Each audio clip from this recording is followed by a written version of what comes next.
Notice, this meeting will be held in accordance with Executive Order N-2920, issued by California Governor Gavin Newsom on March 17th, 2020. The Ralph M. Brown Act, California Government Code Section 54950 ET sequence, and the Federal Americans with Disabilities Act.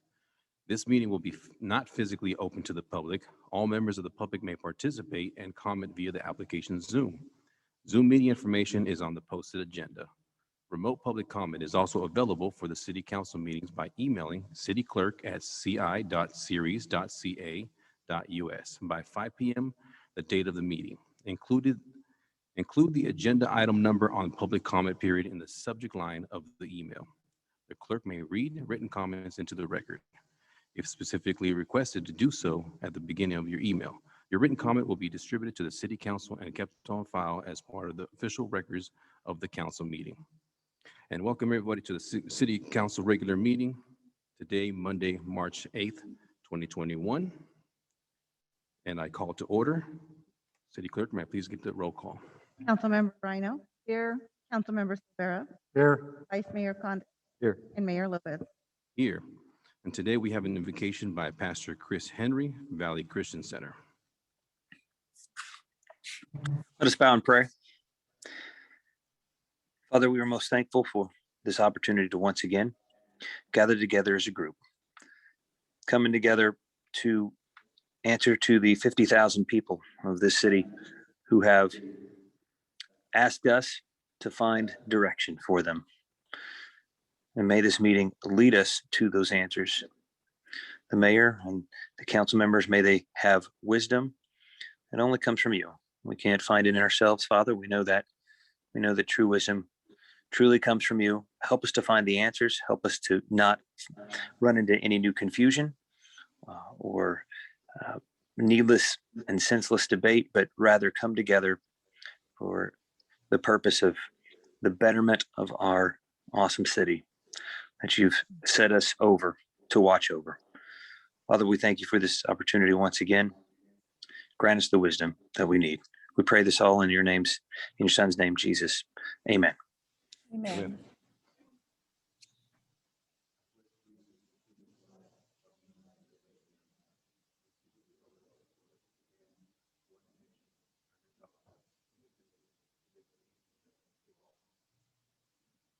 Thank you, Pastor.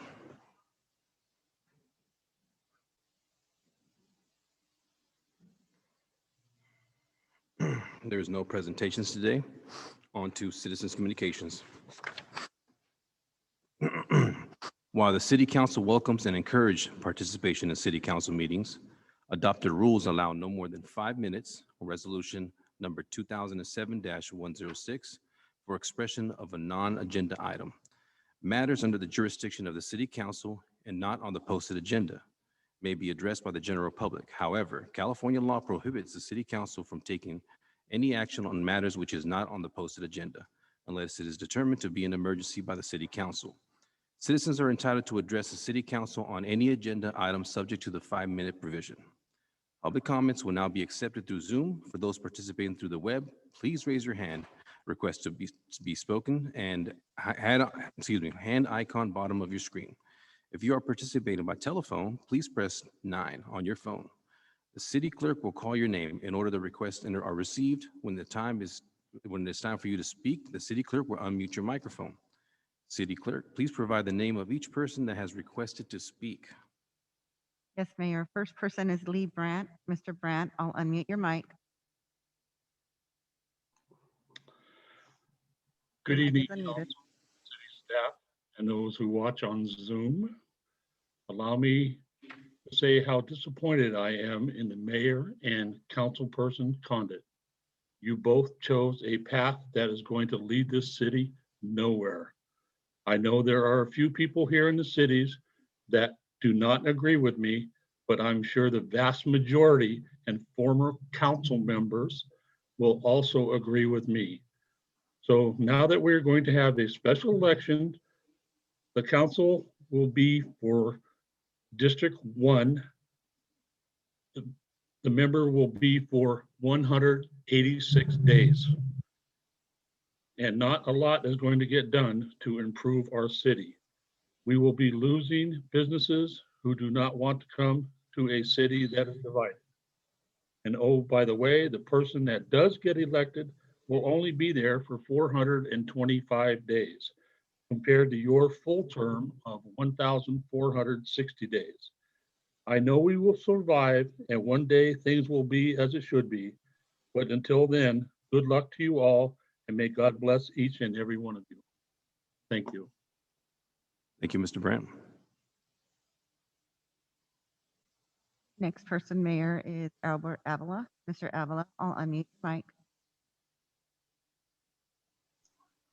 Mr. Mayor and council members, as I read the article in today's Modesto Bee, I was so angry that the four of you, instead of coming together and working as a team, you have decided to flush $50,000 down the toilet because you could not come to a compromise on appointing someone to fill the balance of a 2-year term. You are going to spend $50,000 on a special election. You have done, as you're throwing away, a half a year's salary of a police officer. And I'm so angry that in your first elected item, you failed to work as a team and you have failed this community. And this community will hold you accountable for these failures. It is incorrigible that you could do such a stupid thing and waste $50,000 when this city is struggling to survive. It is only coming to a positive fund balance for the year because of COVID money. You need to decide whether you're sitting there as a board of directors of a $73 million company that you will make better decisions coming forward. I have been a resident of this city for 30 years and I have been I am a government accountant. I have performed government accounting for those 30 years, and I have not seen such waste of money. This $50,000 is a waste of money, and the citizens of this community will hold you accountable. Thank you. Thank you, sir. Next person is Gene Yakely. Mr. Yakely, I'll unmute your mic.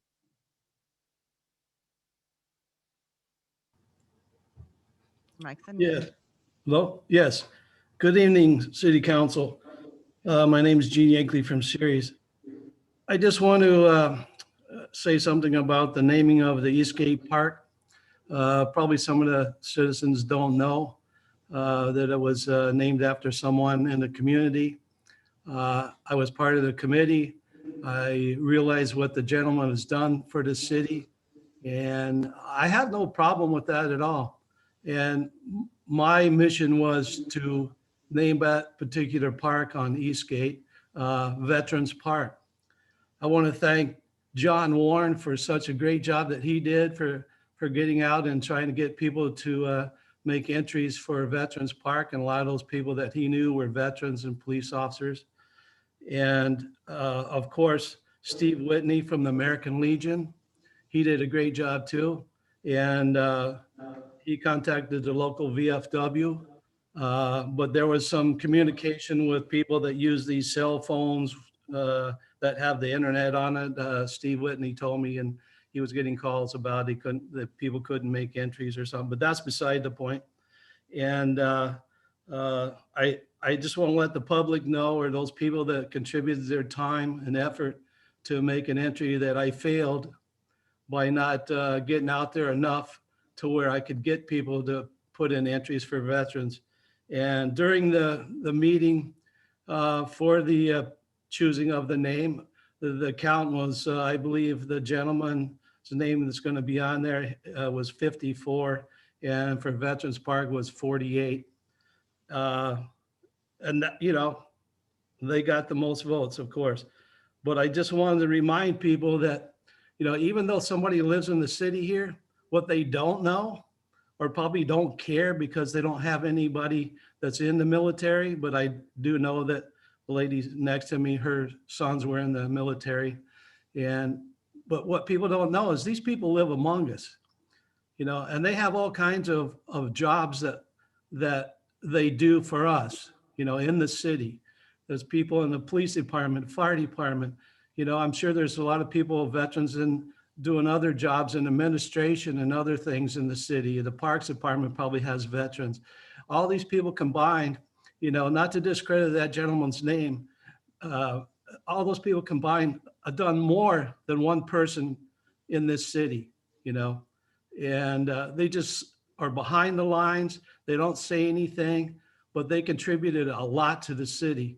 And I was really disappointed that, a lot of people didn't vote, or I just call it entry, but didn't participate in making an entry to be Veterans Park.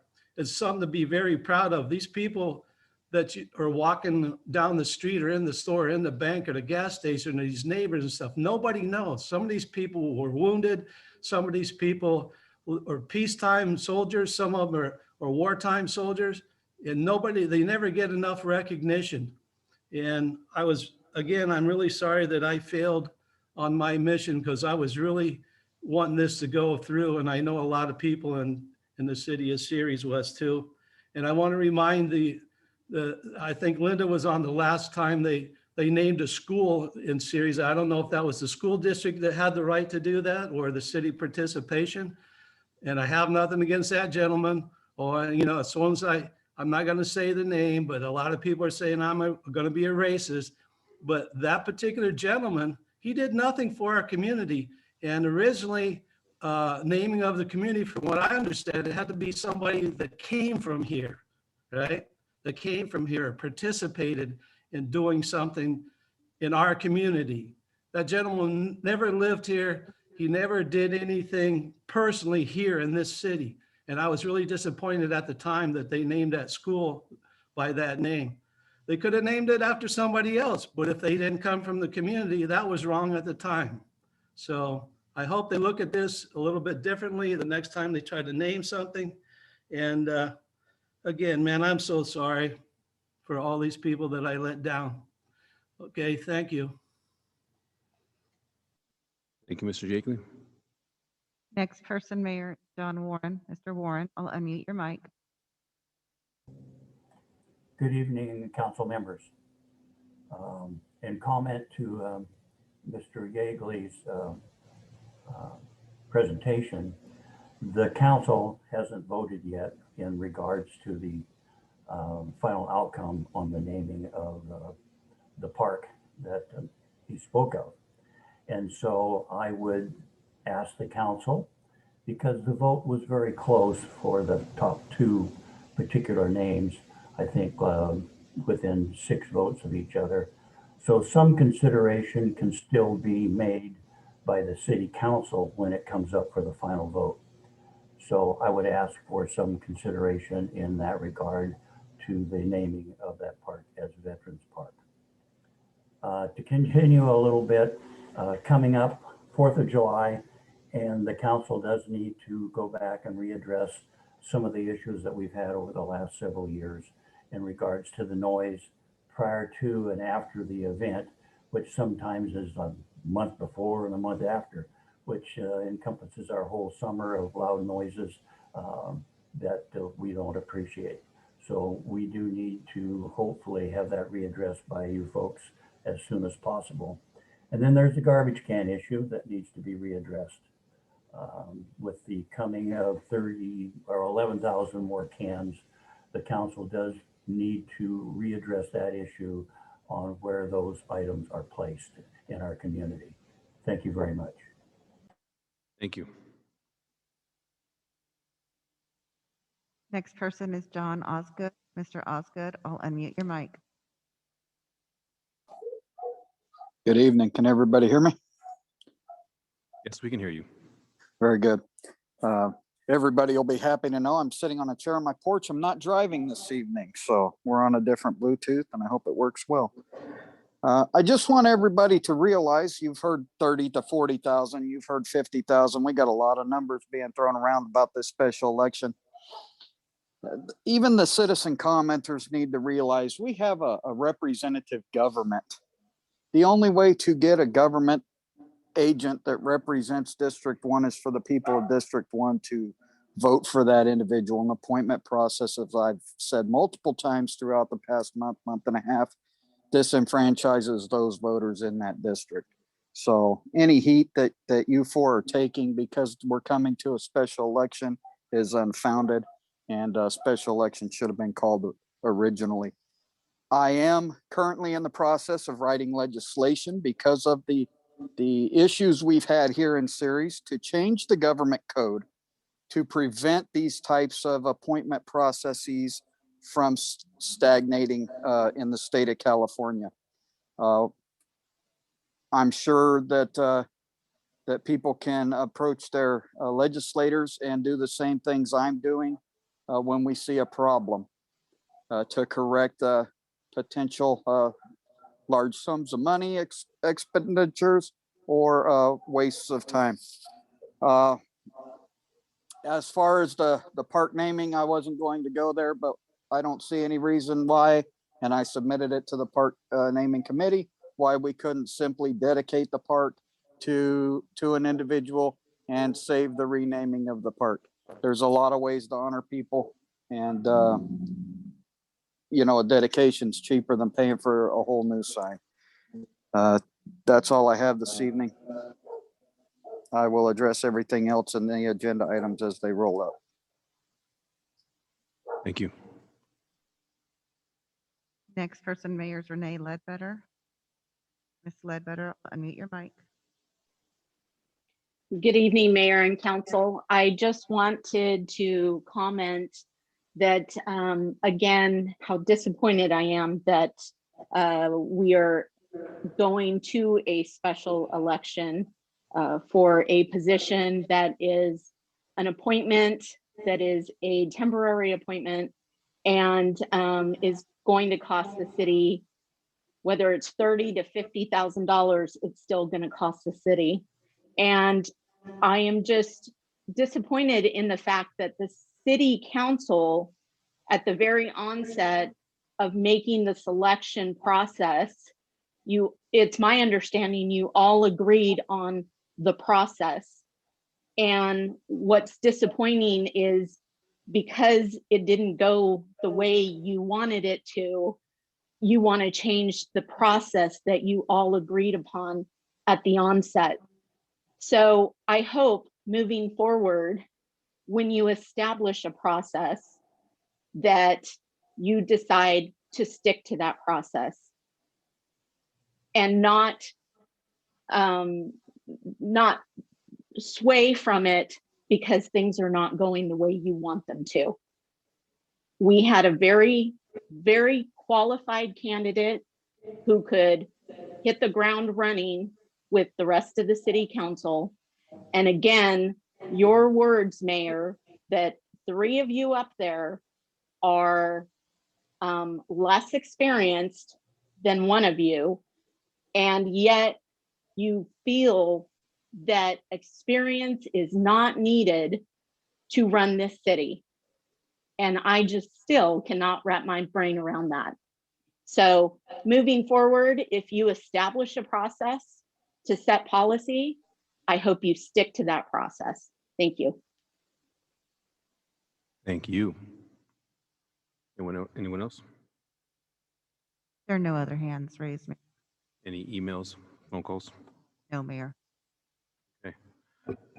Public comment period is now closed.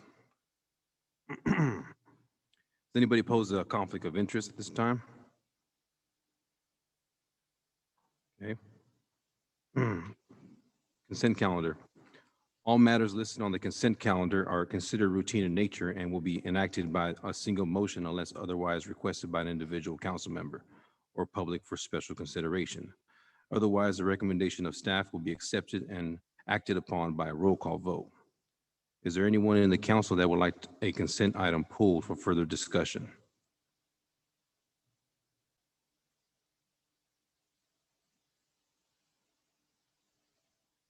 Councilmember?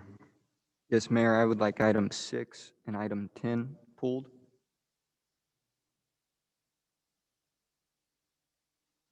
Item number 6 and number 10. Yes. Okay, is there anyone in the public that would like to consent, like a consent item pulled for further discussion? Mr. Dave Pratt's hand's raised. Mr. Okay. Pratt, I'll unmute your mic.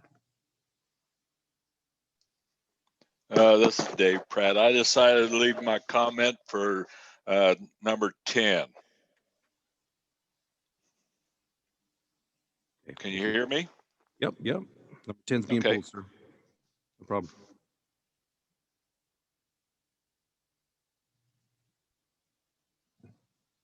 Okay, we're gonna go ahead and pull 6 and 10. We'll start off with 6.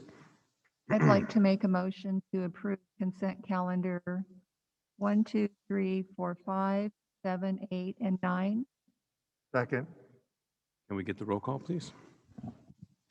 Councilmember Rhino, Yes. Councilmember Silvera, Yes. Vice Mayor Condit, Aye. and Mayor Lopez. Aye. Motion passes 4-0. Thank you very much. Starting with number 6, resolution number 2021-22, approving a supplemental year 2 optional contract extended with the retail coach to provide ongoing recruitment of retailers and developers for an additional 12 months as part of a retail recruitment and development strategy for Ceres, and authorize the city manager to execute the agreement. Thank you, Mayor. This is an item that I just simply can't support. $25,000 to an economic development consultant when we have a part-time economic development director, Steve Hallam, who makes over or around $50,000. We have a contract with Opportunity Stanislaus, our local nonprofit that helps us with economic development. And Ms. Renee Ledbetter at the Ceres Chamber of Commerce, who does such a great job with economic development. I really don't see a need to have another consultant in economic development when the city could have used this money to give a small business loan or grant to our local Ceres businesses who have struggled through this past year through the pandemic.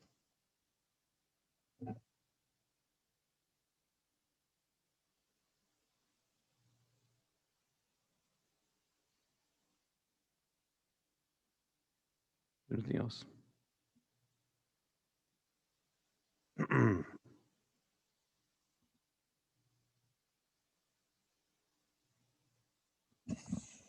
Mayor Lopez, you may Yes, sir. wish to ask if there's anybody in the public that would like to speak Okay. regarding this item. Sounds good. Is there anybody in the public that would like to speak on this matter? No.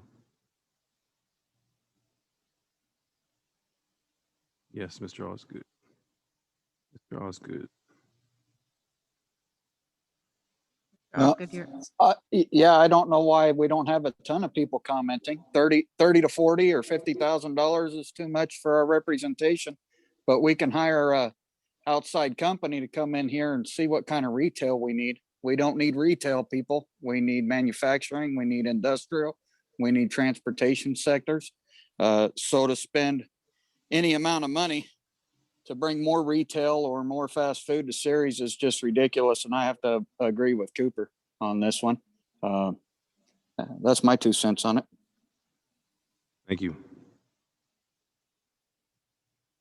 Next person that has a Mr. John Warren. Mr. Warren, I'll mute your mic. Thank you. Council members, spending this large sum of money, $25,000, for something that we already are paying for in other venues for the same service is probably not a good way to spend our dollars. So I do think Mr. Condit is correct in this regard, and that you should give some consideration to not moving forward with this particular item and possibly saving those dollars for a election coming up in August. Thank you.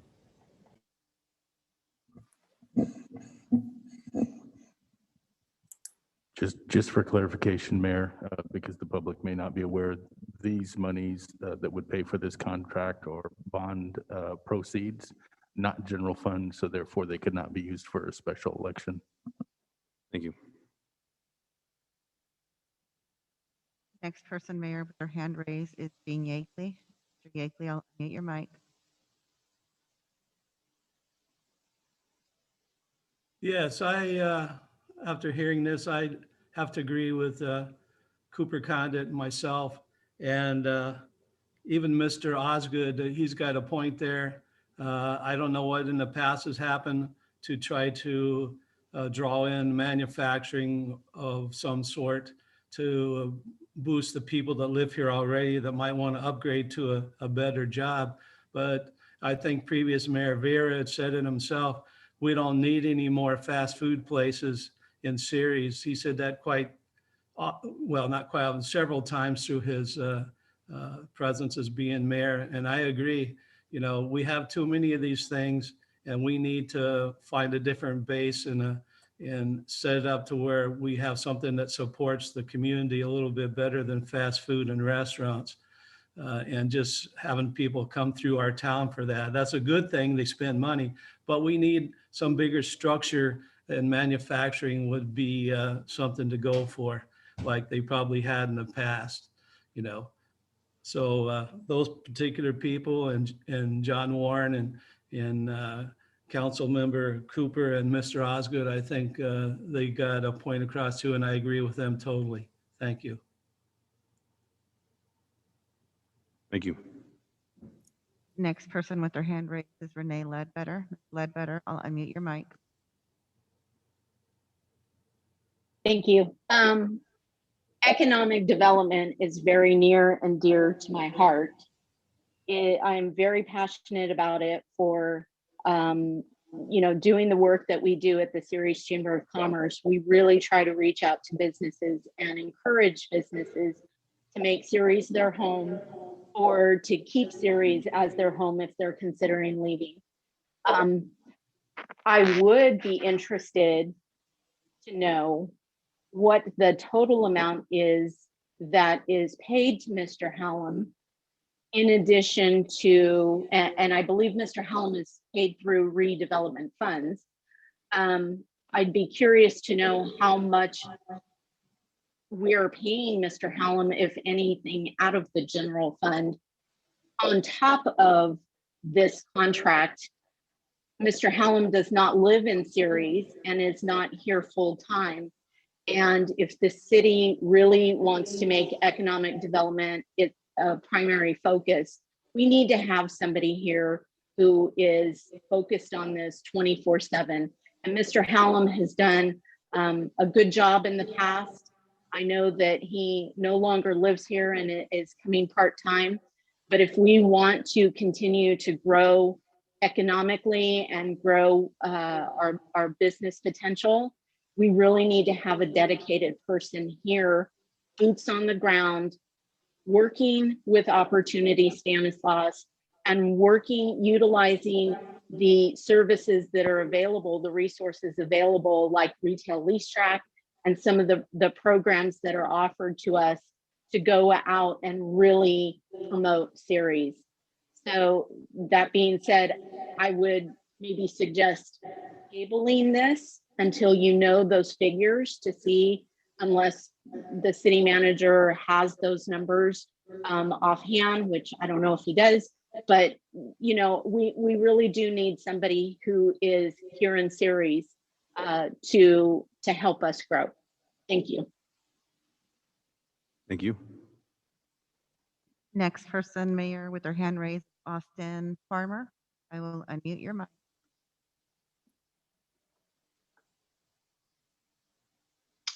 Hi, Mayor and Council. My name is Austin Farmer. I'm actually the project director with the Retail Coach. I just wanted to let you know that I was on the line and in case you had questions or I could answer anything for you.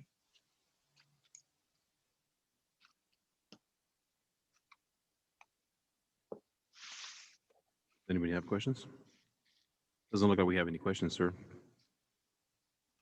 Anything you'd like to add?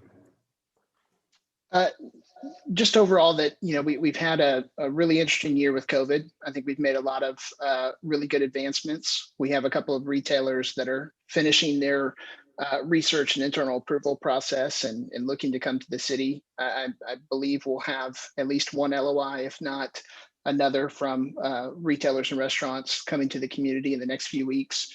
But I wanted to just address a couple of those points. The fee for our work is actually been reduced because we know the city is working on the budget and looking at doing what they can reallocate those funds. We've actually reduced our fee from $40,000 to $25,000 to continue to help the city for the second year. I think that amount, given the complications of COVID over the last year and the additional timeframe that we added to our original contract, is relatively generous, but we really like working in the city. We see a lot of opportunity and would love to continue working with you. We see a lot of opportunity, especially post-COVID, with not only just retailers and restaurants, but as many citizens have mentioned, in that industrial and even in the hotel space. So we would really love to continue working with the city in any capacity, and would just encourage continuing that relationship. Thank you, Austin. And Mr. Mayor, may I make a comment? This is Stephen Allen. Go ahead. I wanted to just offer some perspective on where we got to where we are today. And I'll take a few minutes. It goes back to 2012, one of the last redevelopment projects that the city undertook was a preparation of a multi-year economic development strategic plan. Why retail and restaurant and service uses are so important to our city is it's our number one income source through sales taxes. And while it's true, a robust economic development program includes industrial manufacturing development, the bottom line dollar to the city's general fund budget is sales tax revenue. Back in 2012, when the council adopted the Economic Development Strategic Plan, it identified over 100 specific objectives that were to be undertaken, or the city pledged to undertake, in an effort to enhance economic development. And it began its implementation in 2014. It is still being funded through some wind down monies that the redevelopment agency has. There has been no contribution from the general fund, although the strategic plan noted that a successful economic and robust ED program would necessitate about a $350,000 contribution annually from the general fund. Funding hasn't allowed that, so we've relied on the redevelopment wind down monies to fund the efforts we have. As of 18 months ago, 97 of the 105 objectives had been obtained or reached. And one of the last group of about 6 or 7 related to an aggressive retail, restaurant, service, economic development effort. And looking around and talking with communities, including our neighbors to the north and south, Modesto and Turlock, they both use and contract with marketing firms, retailing firms to help them attract retailers to their jurisdictions. So we made a recommendation, the council endorsed it unanimously, and we began a relationship with the retail coach to assist us in our economic development efforts in that category. And for instance, the first 6 months was preparing a retail 360 dashboard that is a prominent feature of our economic development website and Facebook page, where retailers who are interested in looking at the socioeconomics can come to that site and find information. Thanks to the retail coach, we've been able to provide that to a number of firms in our efforts. One thing I have realized in the 6 years that I was trying this on my own is cold calling retailers is not very effective. And in 6 years, I only had one retailer open up a store in Ceres in direct response to an email blast sent from staff. What the second step that, can I share my screen? Okay, I'd like to share.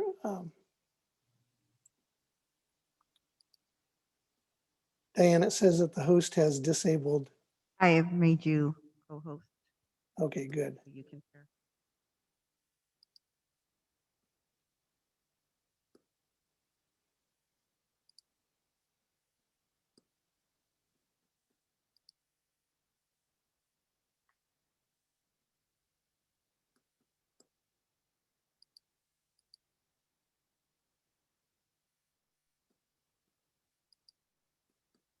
Well, heavens.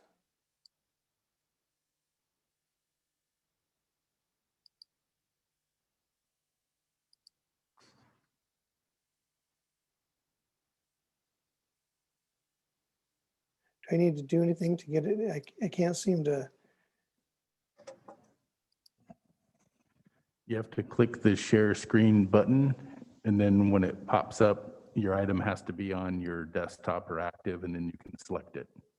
And then you click share screen and it should pop it up. Yeah, that's what I'm attempting to do. All right, just proceed without it, please, Mr. Hallam. Okay, thank you. Anyway, the retail coach identified 30 primary retailers, restaurants, service uses that were not in our market area based on our retail gap survey that was also part of their work. They then created specific marketing packages for each of those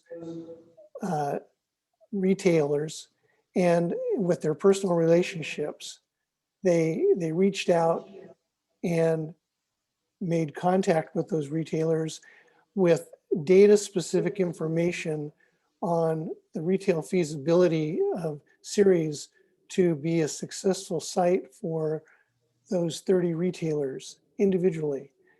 And in fact, we can't announce anything yet because of confidentiality clauses, but we may soon be able to announce a letter of intent from a national company that is looking at a site of a former used large retail building that is on Hatch Road or pads on that same site. And that's a direct result from the prospects that have been returned. There's been a return on an investment from the retail coach's efforts. And that's despite COVID and the slowdown of so many national retailers kind of forgetting or looking or just putting on all expansions on hold. And we see the next 12 months is really important to be at the leading edge of the tide as things turn around and COVID relaxes and retailers start looking at communities for new locations once again. And we're poised with the Hatch Road opportunities and the Ceres Gateway opportunities to be right on the cutting edge of having the information customized and packaged for these retailers.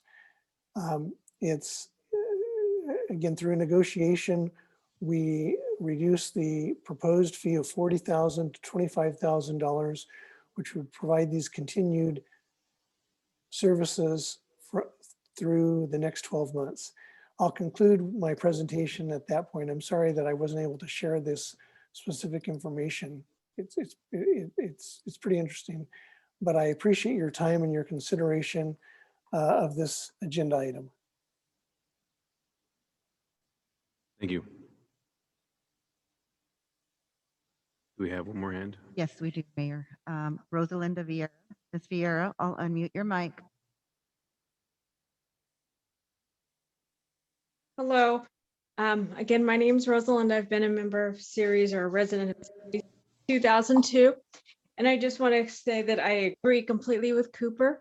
I am also on the County Economic Development Action Committee, and I see a lot of the grants and the SIDS and the proposals and what comes through. And I think there's a lot of opportunity, but I also think we need more than just retail. That's great for my high school son and my nephews who want entry-level minimum wage jobs, but I think in Ceres, not only do we need to work on tax dollars, I think we also need to focus on long-term jobs to sustain our residents. So I don't know if this is necessarily a great investment at the current time and the current situation that we're in, and I agree with some of the other residents as well. Thank you. Thank you. Councilmember? Thank you, Mayor. Mr. Hallam, I would just like to ask or clarify what the retail group has done. They did a retail gap survey and then a marketing strategy, correct? There's a total of 6 reports that they prepared for us in the first 6 months.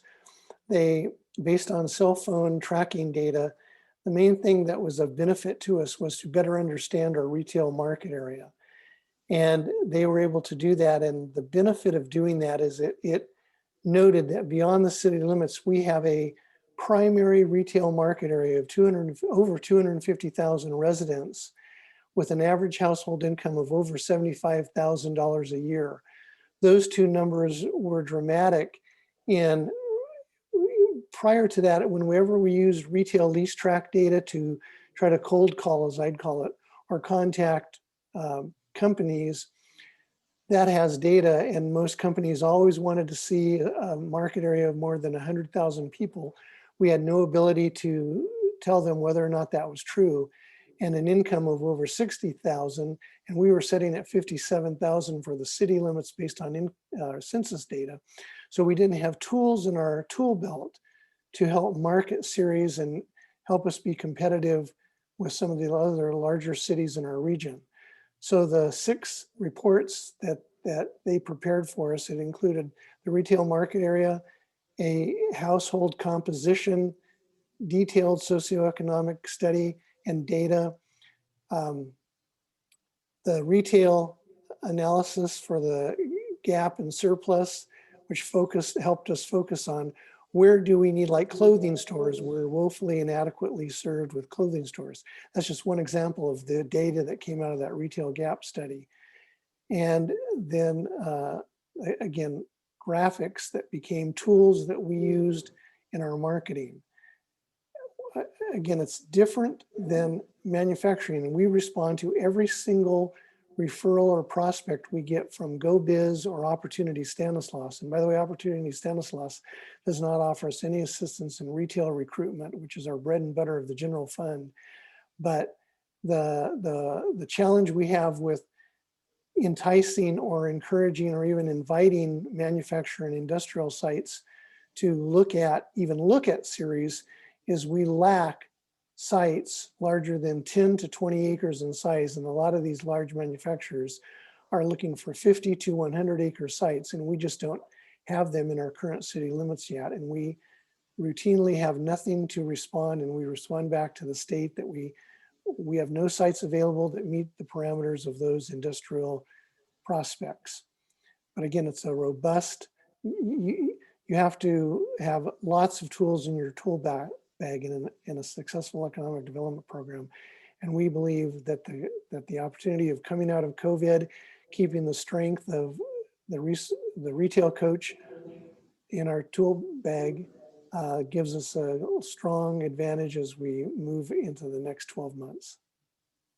Thank you, Mr. Hallam. And you've prepared reports and surveys and strategic plans just like the retail group, correct? No, I have not.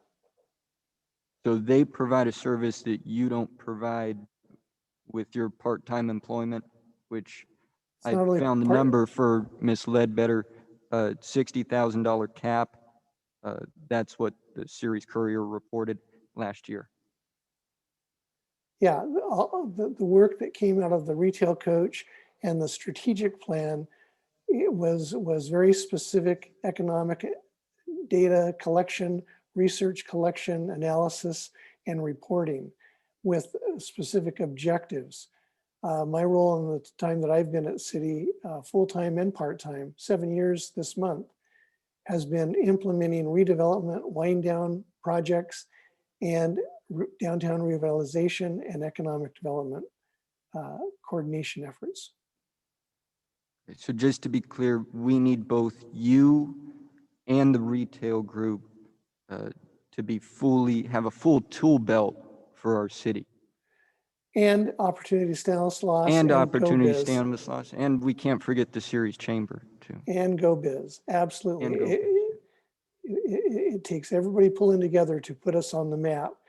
And, you know, like I said, when we are so close to Modesto with a significant amount of available industrial land and so close to Turlock with probably 5 or 6 times the amount of available land we have in Ceres, we need every arsenal available to try to make our community look attractive to new prospects, be they industrial, commercial, retail, restaurant.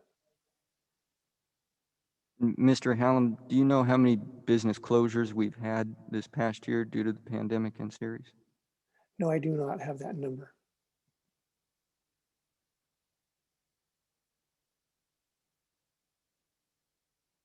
Any more questions? Thank No you. addition- Councilmember Silvera? Yeah, just a couple things. So the previous council thought well enough to spend $40,000 for this service. And if you look at the report, it's very detailed and very comprehensive, and reaches out through all over the country and all the potential businesses that would be wonderful for Ceres. COVID basically tied their hands last year and they couldn't do work, like many people in economic development and job creation.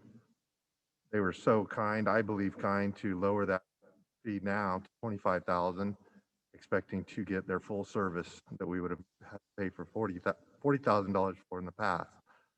So I look at that along with the village that Mr. Hallam said that it takes to create this economic development, and believe that $25,000 for a company that is widely known throughout the country as an attractive business to attract wonderful businesses to our community, $25,000 is money well spent, in my opinion.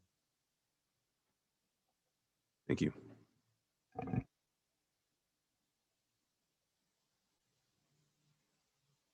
Okay.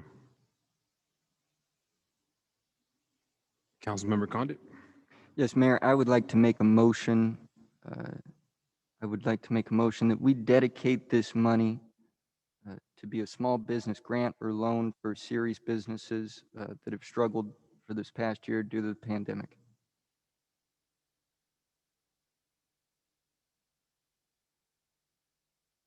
Can you please repeat that motion again, please?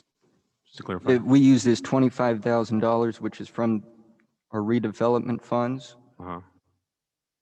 to be a small business loan or grant for Ceres businesses that have struggled due to COVID-19. So just to clarify, that would be in effect rejecting the proposed resolution and bringing that back. Yes, sir. Okay.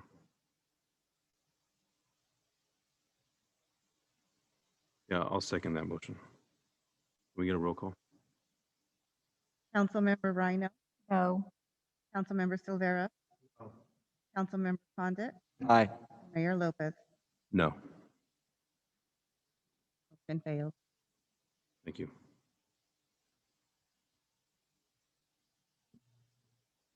I'll move to approve number 6 on the consent calendar, resolution 2021-22, and for the 1-year contract for the retail coach. Second. We get the roll call, please? Councilmember Rhino, Yes. Councilmember Silvera, Yes. Vice Mayor Condit, No. and Mayor Lopez. Aye. Motion passes 3-1. Moving on to item number 10. Resolution number 2021-26 of the City Council of Ceres calling a special all-mail ballot election on August 31st, 2021, and requesting the Stanislaus County Register to voters to provide election services for the District 1 Council vacancy.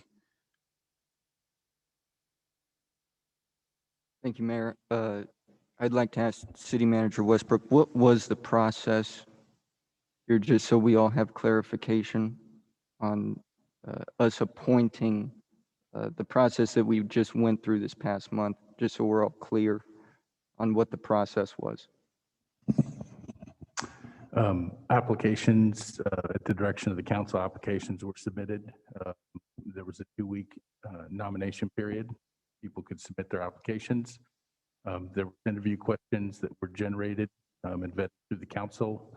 And then interview process took place of those questions and the 4 candidates that we got at the February 2nd special city council meeting.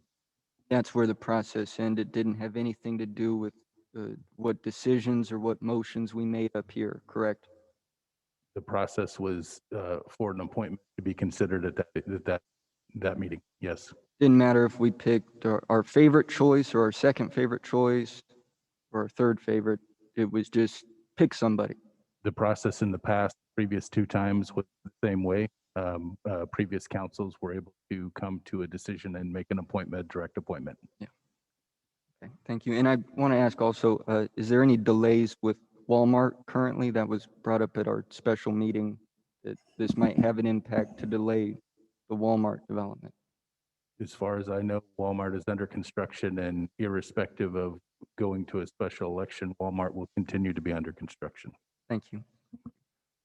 I would just like to again address the issue of funding this special election and make a motion that we use our $19,264 in savings that is in the city council operating budget that was paid for by the previous, or budgeted by the previous council, for $100,000 medical insurance. We have over $19,000 in savings. I think that money should be used to fund this special election. And along with that, I think each council member and mayor should dedicate their stipend to pay for this election. Councilmember, that's a motion, correct? Yes, sir. Okay, I'll second that motion. Before we take a roll call vote, I know that Mr. Pratt wanted to speak on this item. You may want to address that Most definitely, first. we do want to, Mr. Brad, if you want to speak on this item. City Clerk. Mr. unmute his Pratt, I'll mic. unmute your mic. This is Dave Pratt. You hear me? Yes, we can hear you, Mr. Pratt. Yes, well, like the Modesto Council meeting, I find this disoriented. Far as till you get another person in there, oh, I forgot the word. Now I forgot the word for. Not everybody's getting together on this, and it's going to be that way till you get another person in there. And you talk about originally, I thought when I had Rhino in there that was watching out for where the money's being spent, and I was hoping that we'd get somebody else in there, and it turns out that we still haven't got anybody in there. And when you talk and basically the same people is all you do is put a bird on everybody's saddle, and you're not getting any accomplishment by when nobody cares about the same topic meeting after meeting after meeting. The same topics keep coming up when Chance was in there, and now with Cooper in there, and we're not getting anywheres. Now you're talking about when you had a chance to put somebody in there that knows what they're doing, and because you got your own agendas, and who knows what those agendas are, and you keep bringing up the same stupid things, but you're never gonna accomplish anything. Thank you. Thank you, Mr. Pratt. Anybody else? No additional hands are raised. Okay, so we left off at seconding that motion. So let's get a roll call. Councilmember Rhino, No. Councilmember Silvera, No. Vice Mayor Condit, Aye. and Mayor Lopez. Aye. Fails 2-2.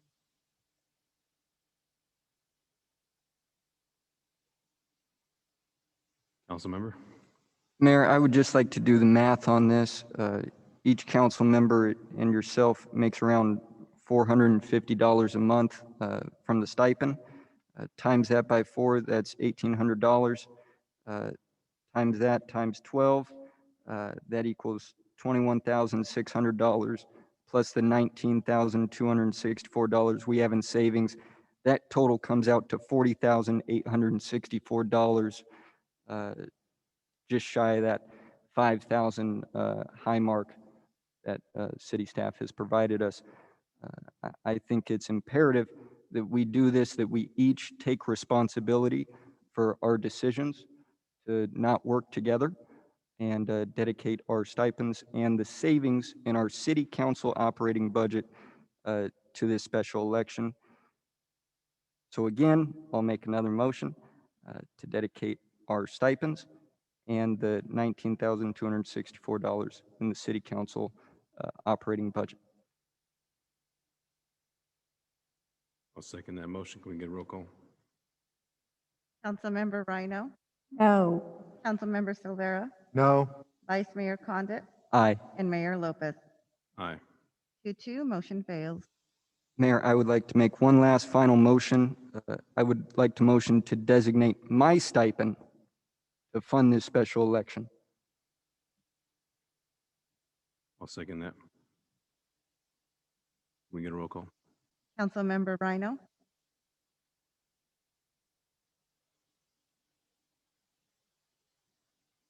Yes.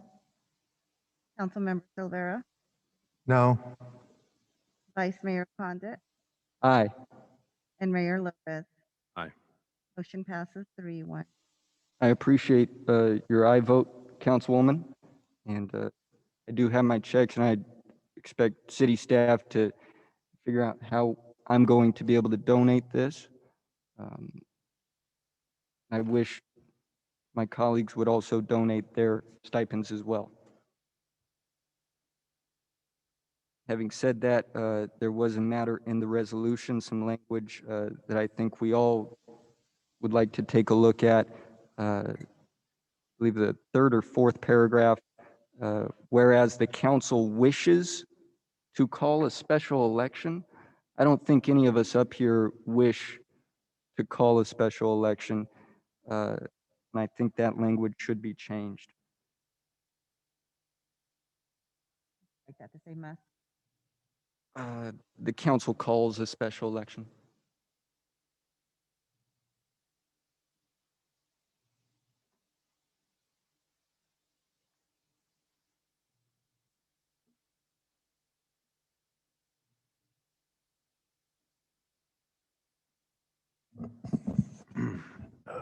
Mr. Hallinan, since they already voted on the motion, do they need to vote on a new motion to change the language? No, that was a separate, we still haven't addressed the underlying subject in the resolution 2021-26.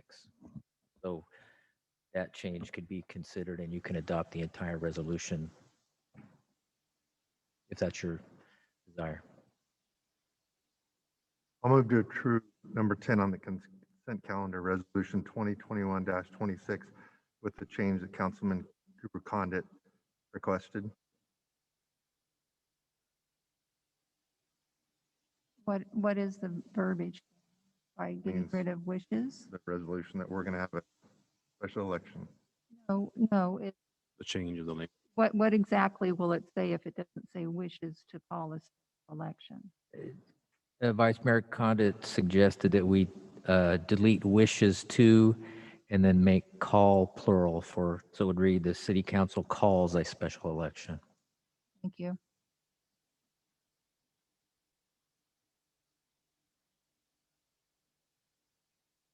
I'll second that motion. Can we get the roll call, please? Councilmember Rhino, Yes. Councilmember Silvera, Yes. Vice Mayor Condit, Nay. and Mayor Lopez. Yes. Motion passed 3-1. Thank you.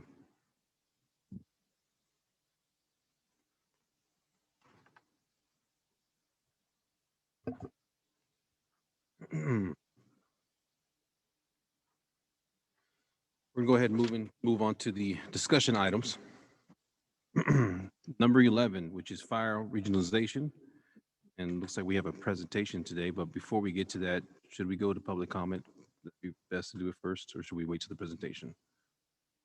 It's up to you. Might be best to wait until the presentation is done so the public has a chance to hear the message that's being delivered by Thank you. Chief Votto. We'll go ahead and wait for public comment, but let's go ahead and Chief, if you could please start your presentation, sir. Good evening, Mayor and City Council members. I would like to thank the City Manager and the City Council for the opportunity to serve the city and community of Ceres as the interim fire chief. It is an honor. Thank you, sir. I have had only a short time to evaluate and understand the challenges facing the Ceres Fire Department. With the help and support of the long-term team members, we have developed this presentation to provide an overview of a contract for service and identify the challenges we are faced with while remaining a traditional Ceres Fire Department. It is proven that the Ceres Fire Department has been a long-established leader in developing partnerships, and we need to give credit to those before us who implemented these successful agreements. Those partnership agreements, the 1993 agreement with the Industrial Fire Protection District, followed by the development of the 2007 Modesto Ceres Fire Agency Joint Powers Authority, where the City of Modesto and the City of Ceres have assumed the delivery of fire service for the Industrial Fire District. The agreement established in the 70s with the Ceres Fire District, where the City of Ceres assumed the delivery of fire service for this district. Both agreements have been in place for many years, and these partnerships have provided the citizens and residents of all jurisdictions the highest level of service available within fiscal limitations. Stanislaus Regional 911. In the late 70s, the Ceres Fire Department joined this combined dispatch center, providing standardization and improved services to our communities and enhanced firefighter safety. In 2014, Modesto, Ceres, Stanislaus Consolidated, and Turlock Fire Agencies implemented the Shared Resource Agreement, MCST, essentially dropping jurisdictional boundaries, providing for closest resource response, and standardizing operating procedures to ensure all firefighters, regardless of what agencies, would work alongside one another seamlessly, professionally, and safely. The residents who are in need of help, unable to help themselves escape from a burning home, trapped in a vehicle, or having a medical emergency will receive the closest help available. This saves lives daily. In 2015, the City of Ceres, along with Stanislaus County, the District Attorney's Office, Sheriff's Department, Modesto Fire Department, and Stanislaus Consolidated Fire Protection District entered into an agreement forming the Stanislaus Regional Fire Investigation Unit, FIU.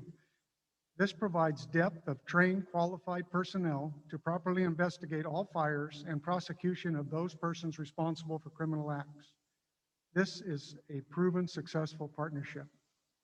And recently, the Fire Training Center on Service Road, which is a location of Ceres Fire Station number 17, and was unstaffed in 2018.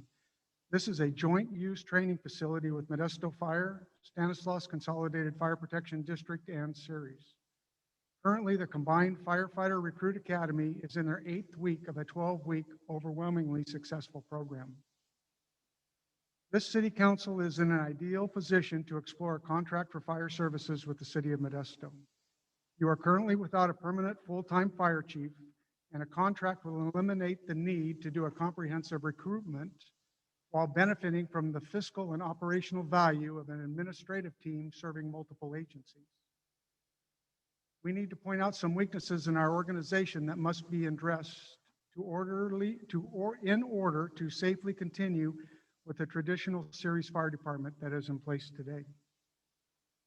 This is our current organizational chart. We have 33 funded positions, 27 line firefighters, 3 battalion chiefs, 1 fire investigator, an administrative secretary, and a fire chief. This is a proposed organizational chart identifying the staffing needed to sustain the delivery of all risk fire services. Proposed funding of 38 positions, 30 line firefighters, adding a 4th firefighter to the truck company, 3 battalion chiefs, 1 fire investigator, an administrative secretary, fire chief, and adding 1 Division Chief Fire Marshal, and 1 Administrative Battalion Chief EMS Coordinator. Our fire department administration is significantly understaffed. The person serving in the fire chief role is attempting to cover 3 full-time positions, that of fire chief, that of fire division chief fire marshal, and that of an administrative battalion chief EMS coordinator. It cannot be expected that one person can come close to meeting the expectation that any one of these positions demand. Our fire prevention program is without fire and life safety inspections of retail businesses, commercial and industrial occupancies. The fire protection systems have not been tracked for maintenance and service. These are just a few of the gaps in our prevention program. The position of Division Chief Fire Marshal alone is a 40 to 60-hour work week and needs to be filled. What would the responsibilities be in an administrative battalion chief EMS coordinator?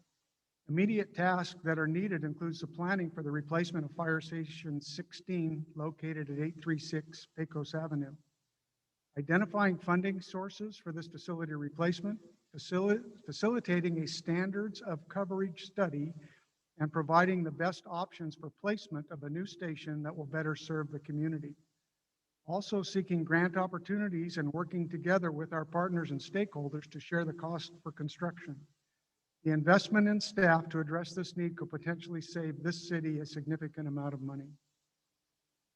This administrative battalion chief position would be an EMS coordinator and program manager to meet the ever-increasing responsibilities of our emergency medical response system. In the future, will the City Council elect to fund paramedic engine companies providing advanced life support, increasing the level of service delivered to our community?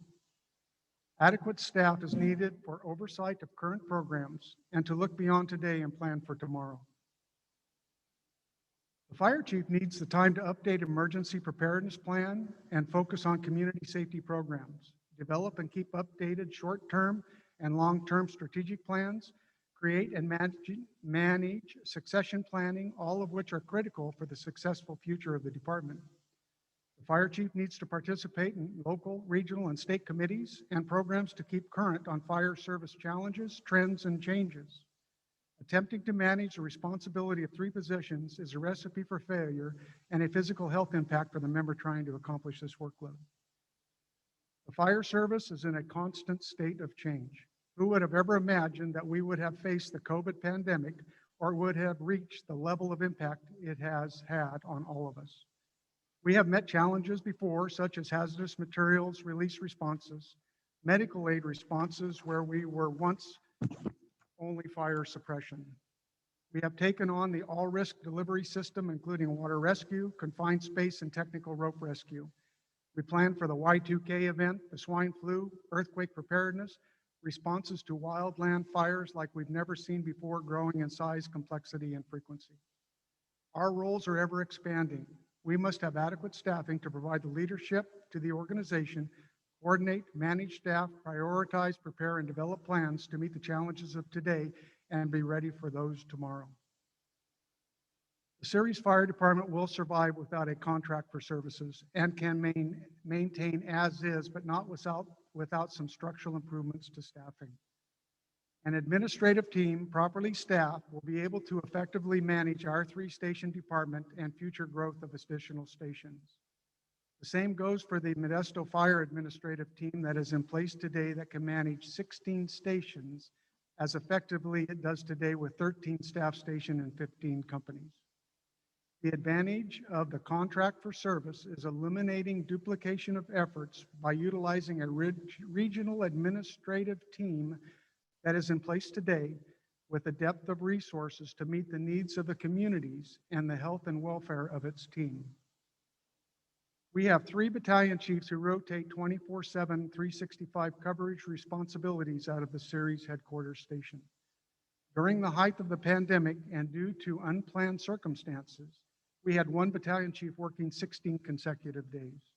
This is not healthy or even anywhere close to acceptable, but as firefighters do, we step up to meet the challenge. The advantages of being in a contract with Modesto would increase depth, having 10 battalion chiefs along with 3 division chiefs who are eligible to cover as needed for a total of 13 members available to cover 3 staff battalions daily, the advantage of greater depth. We have 27 firefighters covering 9 positions daily on 2 engines and 1 truck company. We had 11 firefighters off due to illness from the COVID pandemic and all work-related. We had exhausted firefighters working since the depth of our organization is limited. Again, our firefighters stepped up and made it work. If we were in a contract for services, we would have 168 firefighters staffing 18 companies daily to pull from. Greater demand, but also a much greater depth of resources to cover for planned and unplanned absences.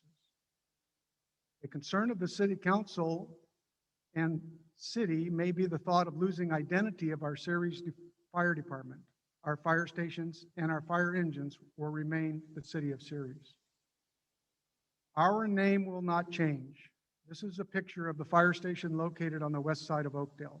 The signage identifies this station as a City of Oakdale fire station. Same will be true for our Ceres stations. The good news is that you own the stations and engines. The bad news is that you will still own the stations and engines. What this means is you are responsible for funding replacements as needed, whether or not you are in a contract. Our frontline new fire engines will not be moved to another station in the system. They will be located here in Ceres. The good news is that when our one and only truck, $1 million plus piece of equipment, goes in for service or repair, we today have to work out of a reserve engine, which takes a valued component out of the response system. Under a contract, the reserve truck from Modesto can be assigned to our station, keeping our response system in place. As we receive, we also give back. If another agency within the Modesto regional operation is without an engine, one of our reserve engines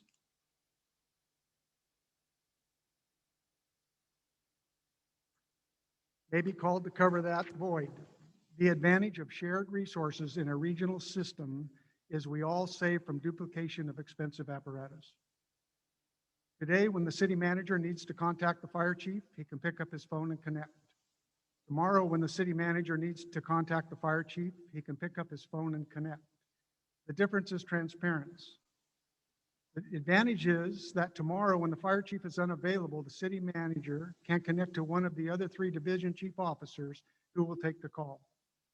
This will not impact the battalion chiefs unlike today. The battalion chiefs need to maintain focus on managing suppression staff and incident command, not administrative needs. The contract will include participation in an oversight committee consisting of an elected official and the city manager of Ceres. This committee currently has the mayor, city manager from Oakdale, 2 governing board members, Oakdale Fire District, the city manager, and the fire chief from Modesto. I asked the mayor of Oakdale this question. A neighboring city is considering contracting fire service with the city of Modesto Fire Department. As a contract city, what is your recommendation and why? The response is, it has been almost 20 months since we entered into the fire service contract with the city of Modesto Fire Department, and it is becoming more and more apparent that this was a great move for the citizens of Oakdale. We are saving approximately $300,000 a year in administrative costs, and the fire chief and his management team have been very proactive in looking for ways to enhance the services they provide our community. I am very pleased with their services, and I am grateful for this partnership. City of Ceres City Council remains in control of their fire department, not any other city council. The level of service provided to the Ceres community is solely determined by the Ceres City Council. If the city of Modesto determined that station closures were necessary due to a fiscal crisis, those closures would be within the city of Modesto, not the city of Ceres. I encourage the city council to direct staff to work with the city of Modesto Fire Department, and draft a contract for services. Allow us to bring this draft contract back to a city council workshop and dive into the fine details of each component of this draft contract with this council. Unless we take this step, we will not know what exactly the details and benefits of a contract are. Today, we cannot tell you what the cost will be. We will know that after a contract is drafted. There will be options for your evaluation and consideration. Do you want to add a paramedic advanced life support service to one or more of our companies? Do you want the coverage as is today or expand staffing on our truck company? You will be able to make informed decisions after knowing all the facts and associated costs. Our goal is to not lose the identity of the Ceres Fire Department. Our goal is to provide the highest level of service possible to this community while being fiscally responsible. In order to do that, we may need to step out of the traditional box as done by the previous decision makers. Those partnerships were established between the Ceres Fire District, Industrial Fire District, members of the Joint Fire Training Facility, Fire Investigation Unit, Stanislaus Regional 911, Modesto Ceres, Stanislaus Consolidated, and Turlock Resource Sharing Agreement, all proven to be successful. Thank you. Thank you, Chief. Let's go ahead and allow public comment on this matter.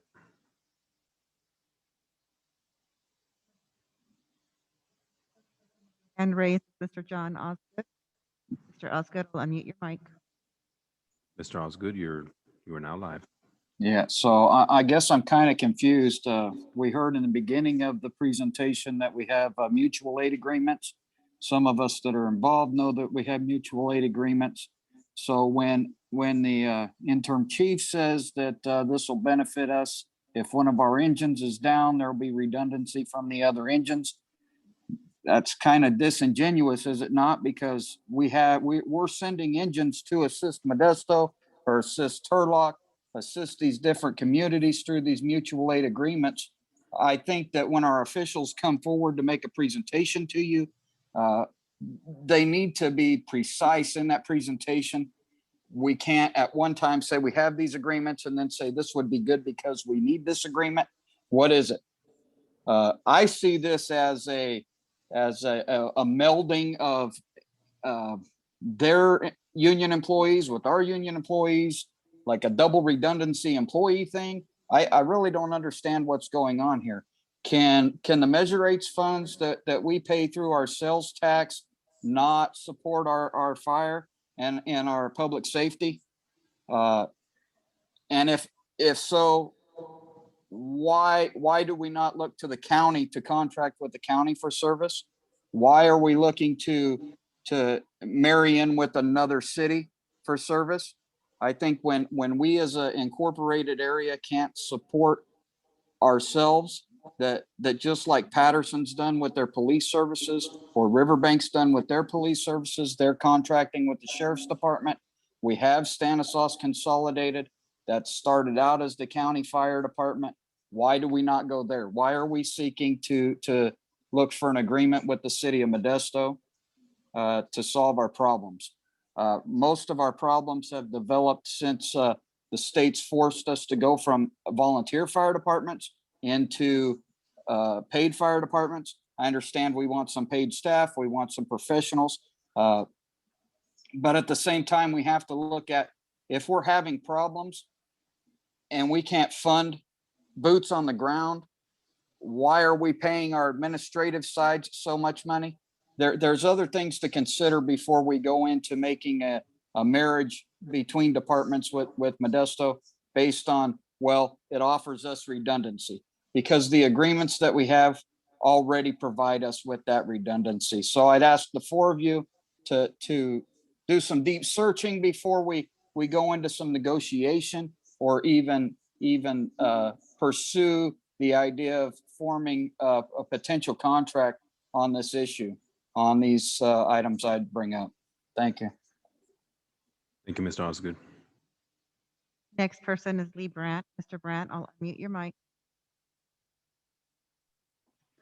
Yeah, normally I don't agree with contracting out, with other cities and stuff like that for the services.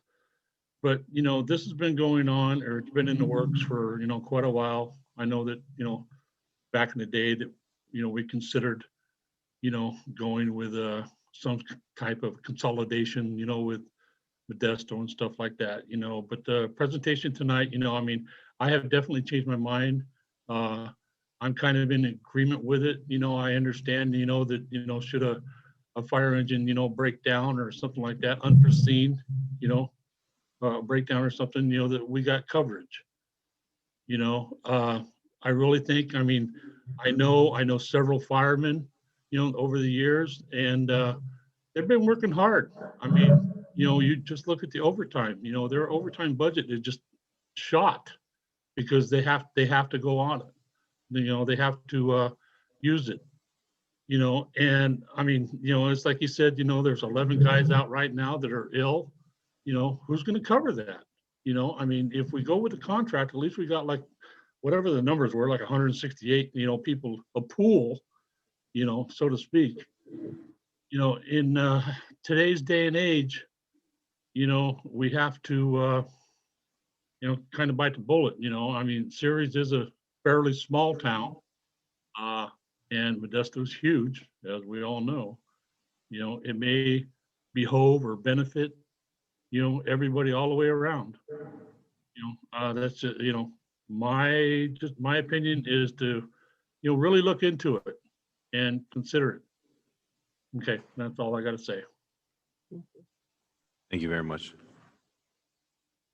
Councilmember Silvera. Question for Mr. Westbrook, Mr. Hallinan. The request by the chief to basically look into this, would this be something we need to place on the agenda, or we would wait for that proposal, look at it, and then decide to put it on the agenda? I think at this point, we're really looking for direction to sit down and work with Modesto and come up with some kind of a basic terms of a contract.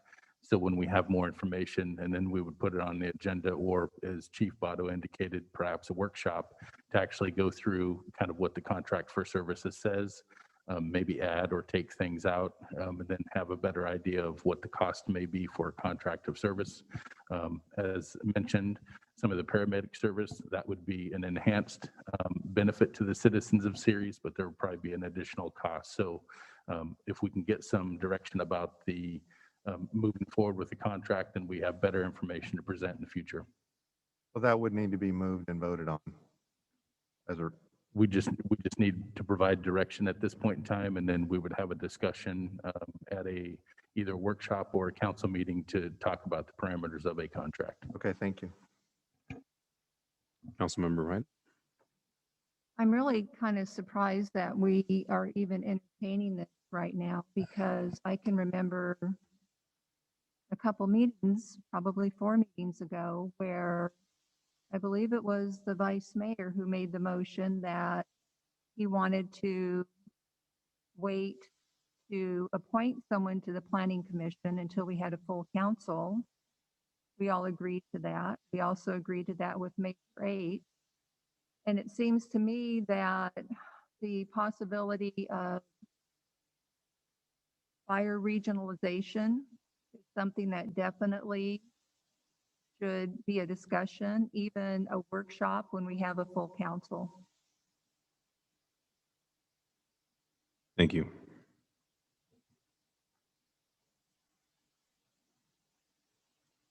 Councilmember Khan. Thank you, Chief. What's our current staffing right now? We have 33 members, 27 online, 1 in the fire investigation unit, 3 battalion chiefs, an administrative secretary, and then the fire chief's position. So 33, that's our full fire department currently. Correct. I just want to make this point that in 2018, our fire department was 38.5 fully staffed. Part-time, that's the 0.5. So we've definitely regressed, and I just want to make sure that I understood you right, Chief. You said our department is an understaffed department, correct?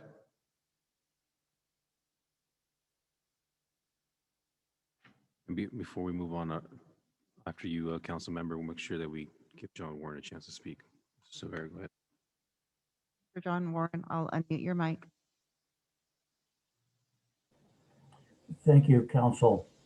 I believe that for a regionalization consideration, that we don't specifically pick out one particular jurisdiction to look at. I think a previous speaker noted that you have Stanislaus County consolidated and maybe some other venues out there that might be able to provide the services that we're looking for if indeed we want to go that direction. So I think rather than looking at one agency specifically, we should broaden our scope and see what there is out there available to us from the various agencies that are close to our jurisdictional boundaries. Thank you. Thank you. Councilmember Severo.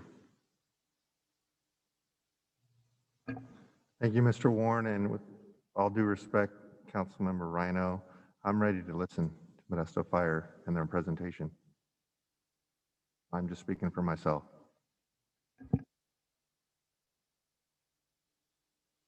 Councilmember Condit. Thank you, Mayor. I did want to read just a quote from our city's general plan, which the previous city council passed unanimously. Many of our firefighter positions are funded by grants. The city will need to plan for improvements to maintain public safety. Obviously, now in 2021, there's a significant staffing shortage in the fire department that wasn't there in 2018. We had that 38.5, Chief, which you quoted that we would have if we went through with this contract with Modesto. 38.5, correct? No, my point was at the beginning is that the department is understaffed. If you want to maintain a traditional fire department, you need to add staffing. You need to add administrative staffing. You have one fire chief doing the job of 3. You need to hire a division chief fire marshal. You need to hire administrative battalion chief that also coordinates EMS program. Which would get us to that 38. But no, and then you need to put 3 more firefighters on your truck company to keep it at a 4-member staffing. So even more than that.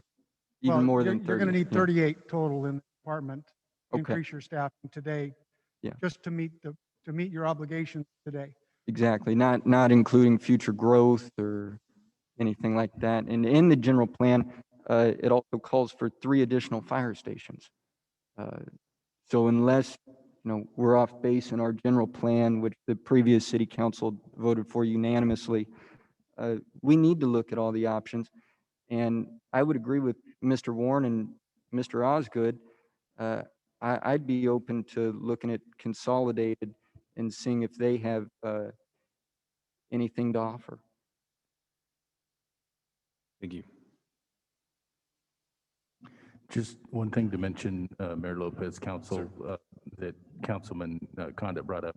When we talk about some of those staffing levels from 2018, there was a SAFE grant that was provided to the city for, I believe, a period of 3 years, which paid for 6 firefighters. When that expired in 2018, 6 firefighters positions were lost at that time. All that were funded through the grant. Absolutely, 100% grant funded.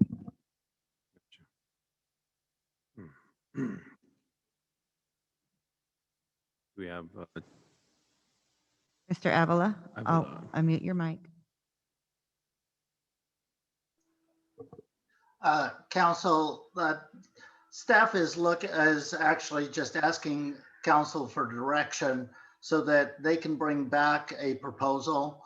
As the previous commenters have talked about, potentially Stanislaus Consolidated, they have their own financial problems that they're dealing with.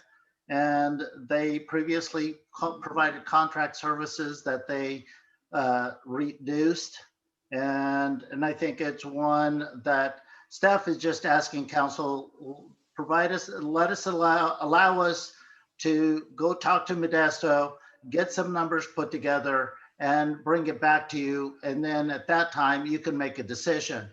It's not something that can be done in a day or 2. It takes weeks, maybe even months. And by the time that that information is brought back, maybe you'll be at a point where you can make that decision. So saying, oh, there may be others out there, there's really not other options. The fire service in Stanislaus County already operates as one agency with automatic aid. And that I think it's really in the city's best interest to look at the options and get some numbers, whether the city of Modesto can provide those services. Thank you.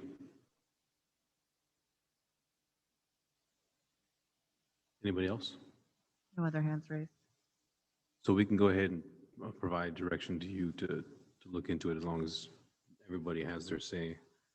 And we'll do the same thing we did last time from left to right. This is just strictly for providing direction. This is not a motion or anything. So I'll start with Mr. Cooper. I'm fine with continuing the conversation with the city of Modesto. However, I do think Stanislaus Consolidated, we should have every option on the table. We should know what every regionalization scenario could provide for us. So I do think staff should reach out to Stanislaus Consolidated to get some numbers back also. Thank you. Councilmember Severo.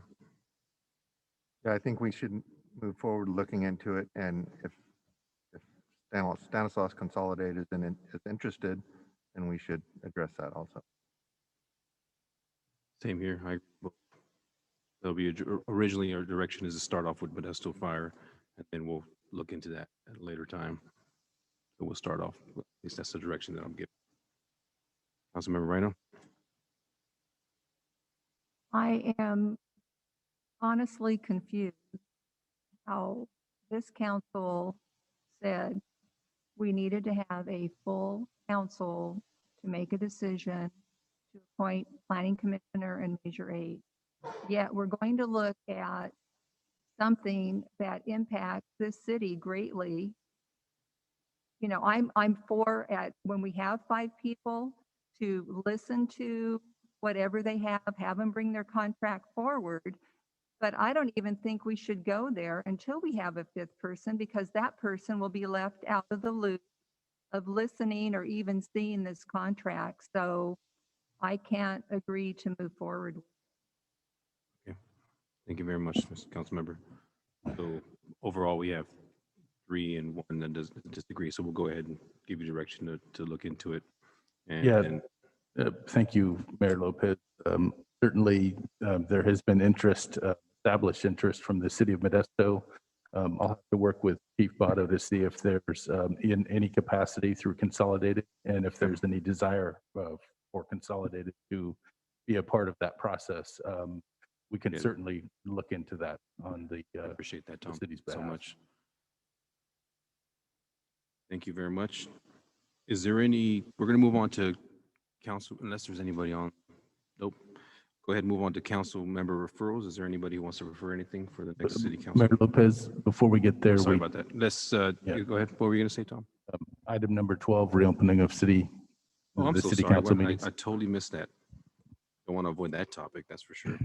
Item number 12, reopening the city hall. Let's go ahead and you have a presentation, Mr. Westbrook. Yeah, so at a previous meeting, the city council was interested in potentially looking what the reopening of the city council chambers would be. Staff had reached out formally to the other jurisdictions in Stanislaus County, and we did again prior to this meeting. Stanislaus County has been open. They have 30 fixed seats in their chambers. The city of Turlock and the city of Oakdale have both, since that original meeting, opened up their council chambers, albeit they don't have many seats available. I think 16 in Turlock and 15 in Oakdale. The remainders of the city, Modesto is kind of doing a joint thing where they have some council and staff in the chambers and some participating by Zoom. The balance of the cities are all just completely virtual. The beauty of potentially reopening the city council chambers for the Ceres City Council is the ability that we have a pretty large room that we can utilize. And so my recommendation is, if we were going to move forward with that, is to continue to hold our city council meetings over the Zoom platform, because there may be some individuals that are not comfortable in coming to City Hall. Or to the council chambers rather, but they may be interested in participating by Zoom. I'm going to get an exhibit that I can share with you.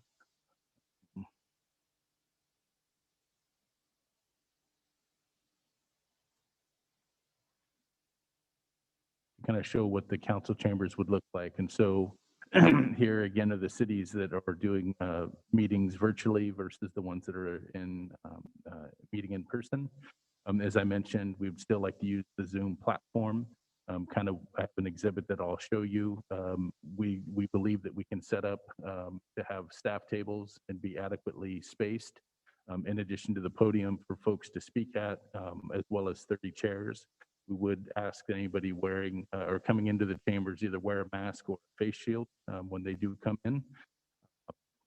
And we would provide some hand sanitizer. So I'll show this exhibit that I've created, kind of shows the council dais kind of up at the top with some existing staff tables that would be here. We would kind of section off space between the public and staff and the council. Members of the public would be able to come. The podium would be here for speaking, and then there would be a lot of these chairs. There was a point that was brought up to me in the preparation of this. What if we had a circumstance where there was more than 30 people that wish to attend? One of the upgrades that we've been able to make during the pandemic is linking this, the council chambers with the large assembly, which also has some TVs and has the audio equipment. And so if we needed an area for some overflow, we would be able to set up some chairs in that room pretty quickly. So there wouldn't be an issue on that front. So this is kind of what staff has proposed, and we're just looking for some direction from the council as to, one, if you like this concept, and then two, a date in which you would like us to open the council chambers to the public to attend. So if you have any questions, I'd be happy to take those. I have a question for you. If we were to say by the next meeting, you would be prepared to do this? Yes. Okay. Does any of the council have them? Do we have anybody on Zoom? I can't see. Okay. Thank you very much. Let's go ahead and open this up for public comment, please. First person with their hand raised is Dave Pratt. Mr. Pratt, I'll unmute your mic. Yeah, this is Dave Pratt. Yeah, I'm all for opening it back up. Zoom may be all right, but a lot of times you got static, broken sentence or echo in the background. So yes, I'm all for open the council back up. Thank you. Thank you very much. Next person is John Osgood. Mr. Osgood, I'll unmute your mic. Good evening. First of all, I'd like to thank Tom Westbrook and the city staff for the presentation, the wonderful map. This is what I've been asking for from day one I approached you guys to reopen. I appreciate Deputy Silvera or Council Member Silvera asking to put this off so we could have a reasonable plan put in place. I think that was a wise move. If you choose not to open this evening, I would ask you to reevaluate again in 30 days as the health and safety code directs us. But my vote would be to reopen with the plan that city staff and city manager have proposed. Thank you. Thank you, Ms. Osgood. Next person is Lee Brandt. Mr. Brandt, I'll unmute your mic. And I agree. You guys can, it's probably about time to open it up with precautions, you know, and it sounds like Mr. Westbrook has his act together and his drawing all laid out. It looks like it would probably work. Me personally, I like having the Zoom because I can sit here and eat my dinner and watch you guys. But other than that, I see no problem in opening it up. Thank you. Thank you. Next person is John Warren. Mr. Warren, I'll unmute your mic. Thank you. Council members, please consider opening up the meetings with the number of vaccinations that are ongoing, some of us with 2, some of us with 1, and more planned in the future. I think the public should be able to come and feel fairly safe in attending meetings with the proper distancing. Thank you. Next person is Gene Yakely. Mr. Yakely, I'll unmute your mic. Yes, this is to Tom Westbrook. Tom Westbrook, on the schematic you had there, the layout, I mean, it's appropriate. And I had a lot of static when you were talking. Now, we're going to have both, I assume, because I couldn't hear you too well, of people attending that want to, and then there's still going to be, what, a split screen with people that want to go the Zoom way, right? Yes, Mr. Yeakley. So Zoom would still be available for anybody who wishes to participate in that manner, but the council chambers would all be also be open to the public for anybody who wishes to attend in person. So you could attend either way. So we'll have the normal screen, I assume? So what you're seeing right now is what you would see even if the public was attending in the meeting. Okay, all right. Yeah, I couldn't hear that with the static that was going on. All right, thank you. Next person is Connie Vasquez. Ms. Vasquez, I'll unmute your mic.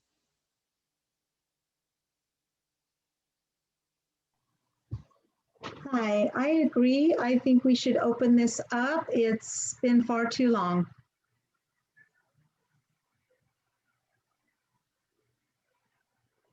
Thank you. Next person is Maria Castillo. I'll unmute your mic. Hello. I agree with reopening, but please don't take away Zoom. I rely on that a lot. Sometimes I can't make it to the meetings in person, so if we can still keep Zoom, that would be great. I appreciate it. We're keeping. So I agree. Thank you. Thanks. Thank you, Ms. Castillo.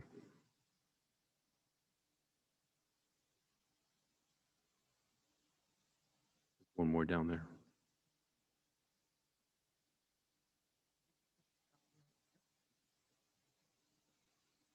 Renee. She's the one with the old version.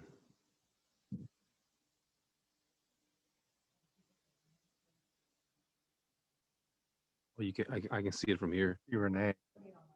Oh, you don't? Can Tom take care of it, please? Thank you, sir. There you go. There's another one down there too. Sheila, I cut it for us all. Can you hear me now? Yes, we can. Yes, we can. Thank you. I too would also like to echo what I'm hearing others say in that continuing to use Zoom is a great way for people who maybe have not attended a meeting in the past to continue to be able to be part of the process going forward as we open up. Being in person is, of course, always a nice option, but it gives more variety for people and better flexibility for a lot of working parents who may be able to attend but not at home while they're doing their jobs or attending to their children and those types of things. So I think that doing both options is definitely something that we should continue. Thank you. Next person is Sheila Brandt. Ms. Brandt, I'll unmute your mic.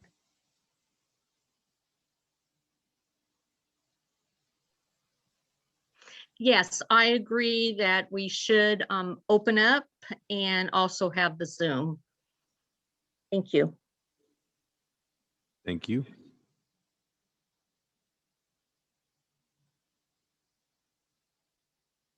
That's it. No emails either. Okay. Yeah. Councilmember Condit. Thank you, Mayor. Thank you, council, for hearing this item and considering it. I would now like to make a motion to implement staff's suggestions, and I hope I get a second.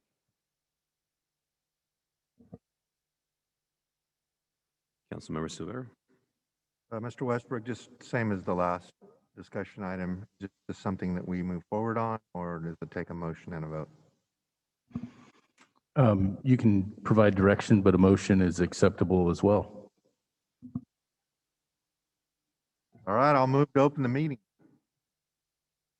I think I just made that motion, Councilman. Oh, you did? We couldn't hear you. Sorry.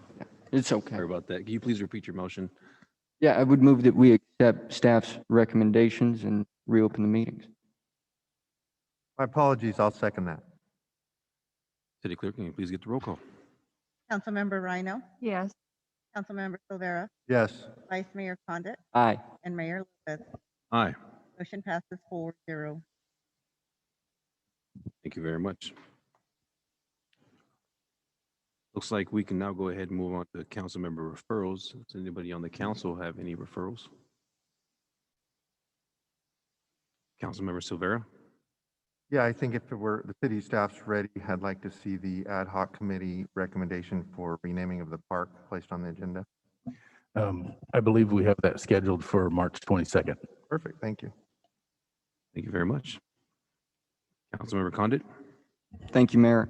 I would like to refer an item from our city's general plan, Goal 2.B.3, Green Belt, in cooperation with Stanislaus County and the city of Houston, seek to establish a permanent green belt between Ceres and Houston.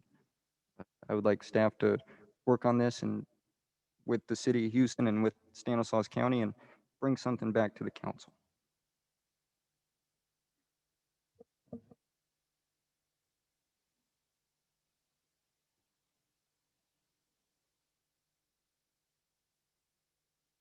Okay, thank you very much.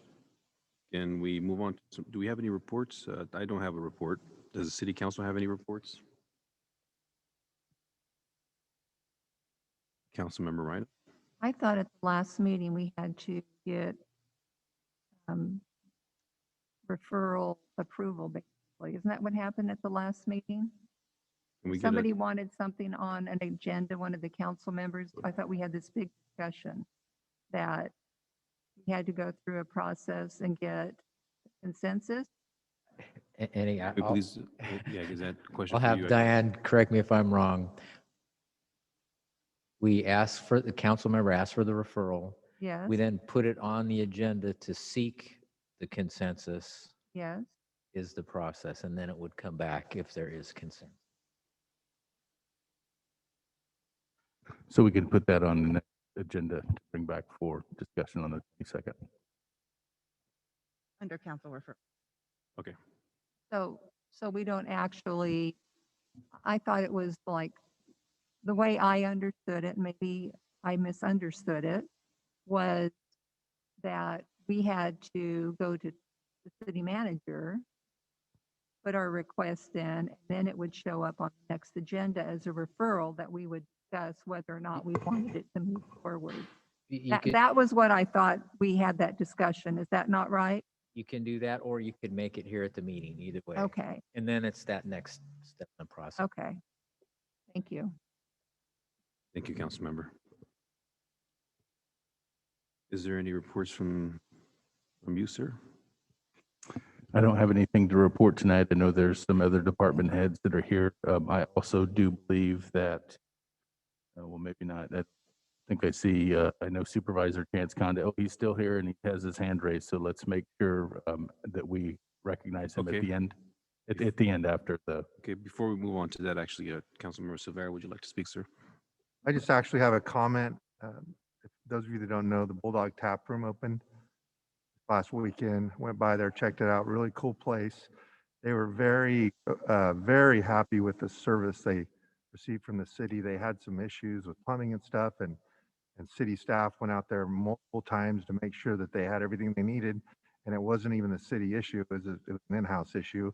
But he was very, very happy with the service he received, both from the city manager, everybody in that whole entire project. So go check the place out. It's really cool. Thank you, Councilmember. City Attorney? Nothing to report, Mayor. Thank you. Anybody from the department? Chief? Mayor, Council, happy to announce the retirement of Sergeant Greg Yatsuya after 30 years of dedicated service. And on behalf of the men and women at the Ceres Police Department, we publicly thank him for an outstanding job over those 30 years and the many roles that he's played. Thank you very much. Will there be, Chief, is there going to be any kind of celebration for his retirement, or is this just? Due to COVID, there won't be any city Gotcha. function, but I imagine there'll be some private celebrations. Thank you very much. Anyone else from the departments? No? Thank you. County Supervisor, thank you for joining us. How are you doing today? Thank you, Mr. Mayor. Doing well. Hope you all are doing well there. Happy to join you this evening. I do have a COVID update. So the Stanislaus County has began vaccinating phase 1B. This tier includes the sectors of educators, childcare, emergency services, and those in the food and agricultural industries. You must be over 18 years old and provide proof of residency. More information regarding our county clinic locations can be found on the Stanislaus County Health Services Agency website. And also at the last week's Board of Supervisors meeting, we approved to receive an approximate of $9 million from the federal government and $11 million from the state to help residents with rent relief. Those who are eligible need to meet various requirements, but can receive help with rent, water, gas, electric, sewer, and internet payments. So for more information, you can apply. Please visit the website on standrentassist.com. And also you can check out our social media. I know we keep up to date on both the COVID locations as well as information on rent relief. But if there's ever any questions from the community, feel free to reach out directly. You can always contact me on my cell phone. My number is 209-622-7485. Hope everybody has a great evening. Thank you very much. I think that was the last report. We will now adjourn to the meeting, to a closed meeting, a closed session for a conference with labor negotiator. If there's anyone in the public that would like to speak in regards to the closed session item, please raise your hand.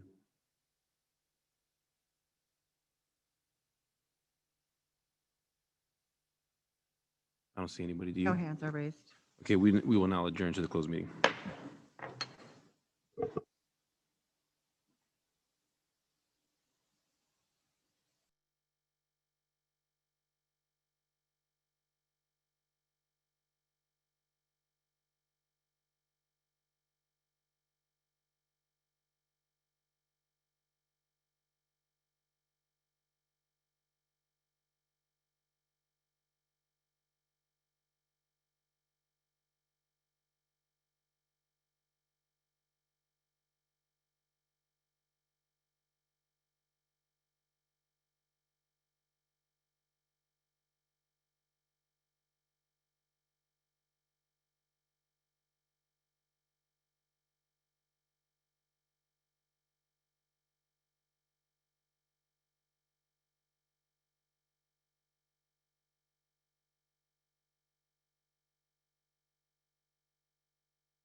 Yes, the report out from closed session is that the council gave unanimous direction on labor negotiations.